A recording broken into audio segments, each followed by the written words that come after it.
Katrina, with the way technology is growing and changing, what do you think the future of recruiting will look like? Will programs and computers take over the role of recruiter? I love this question. Um, I actually think the people that make up your company are the most important part. I mean, my favorite quote, Steve Jobs, hiring the best is your most important task. So I just don't see how a computer system can do that. I think it's too important. And I think your success really is going to depend on the people, so you need that human aspect. I mean, if you think about it, you must have hired before where maybe they're a 70% fit. They're not quite right. They haven't got all the skills, but they're a great cultural fit and you know that you can train them. So I think that's really important. And that sort of gut instinct, are they right or aren't they right? So, no, to answer that question. So the internet is abuzz with talk about social recruiting. How important is it for employers to include a social component in their recruiting strategies, and why? Well, I think now the benefits are proven.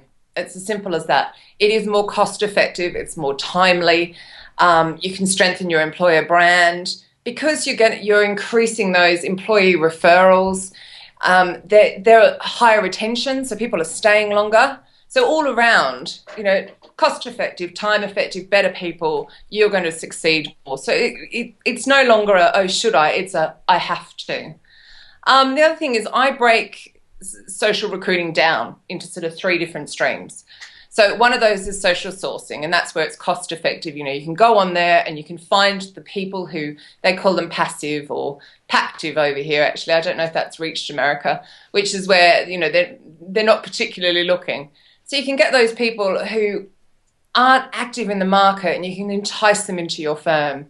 And then you've got your social job distribution, as I call it, sort of a bit of broadcasting maybe if you're doing it incorrectly, but that's using your social channels to promote your job. And that's where you can get your employees brought in. I mean, I love that work for little button that you've got where even I can promote another company's jobs in my social channels. So I think that's a fantastic way. That improves your employee referrals. That improves retention because no one's going to refer someone in that they don't want to stay.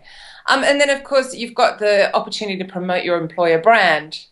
So you can go on there and you can share videos and, we've discussed it before, haven't we? Instagram and, really give that insight into your company. Because if you're not doing that, other people will be talking about you anyway. So you kind of need to get your head out of the sand and, go and check your reputation and look at Glassdoor and make sure that people are saying good things about you so you're not losing out.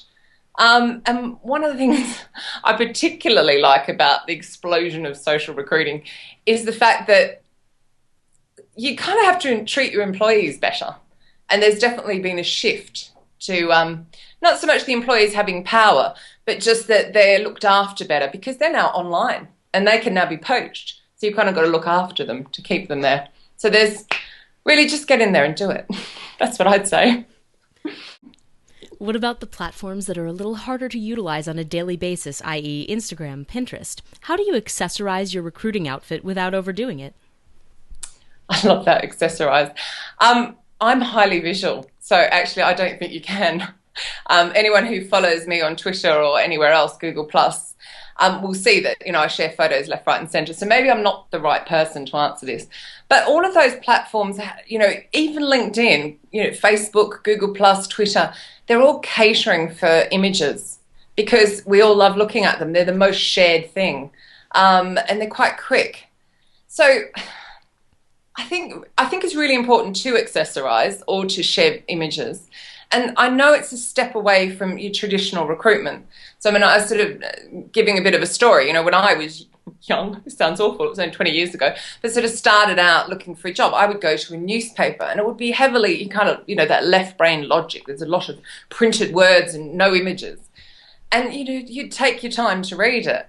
Whereas now you've got the internet and it's fast and it's moving around like this and you're just like, everyone's trying to grab your attention. I think a tweet lasts something like 7 minutes.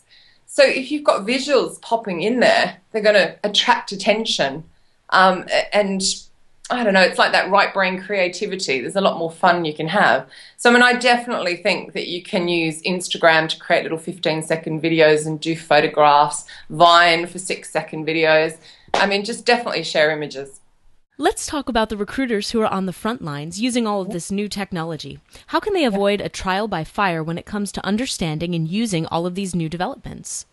Okay, I don't think they can do that's really wrong as long as they think about it. So I always use the adage that people buy from people. So starting with your profile, you know, if you make sure that you've got a good photo, I mean, I do see some really shocking photos. So I'm talking about sort of, you know, a professional headshot where you look happy and you look approachable. Because remember, you're attracting staff to your firm, so you want to look, you know, look the part, and just, yeah, just approachable. So someone will be happy to talk to you.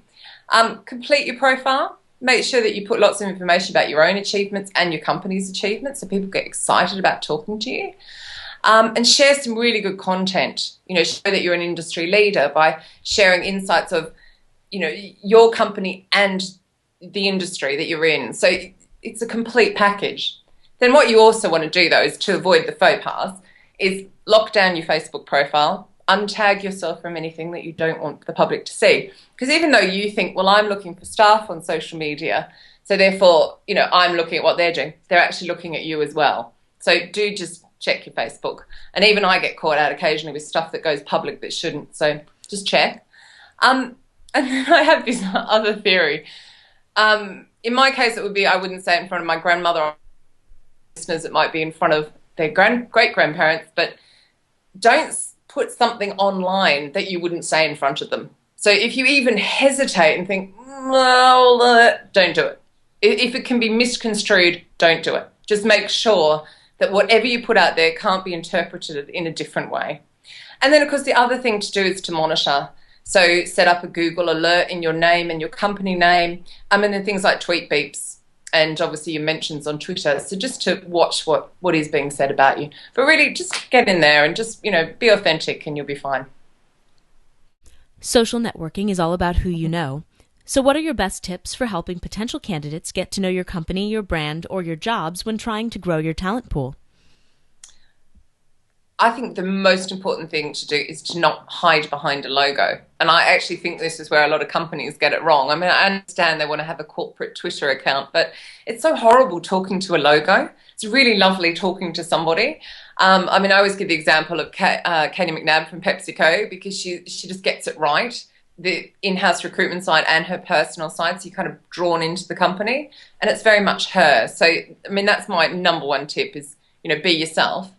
And then social media is word of mouth on steroids. So take advantage of that. You know, promote that kind of 360 view of your company. So be it the client testimonials that show what a great job you do with the service or the product that you offer. And then on the flip side, you know, get some videos of your staff and genuine videos. I've seen some very good ones floating around where they promote their employer brand so that job seekers see, okay, they deliver a great service and the staff are happy to work there. Yeah, I want to come and join you. That's my recommendation. Do you have any final thoughts on using social media for recruitment? Yeah, I think it's changed. There's a real mix now between HR and recruitment and marketing, and that's a lot of fun. And that's where the social media side comes in, and it's fun and it's fast-paced and it's enjoyable. So rather than work against your marketing team, you need to kind of get out there and get them on your side so you can get some really good content out there. So it's not very much sales content. It's got your employer branding content going out as well. So work with them. That's my final tip.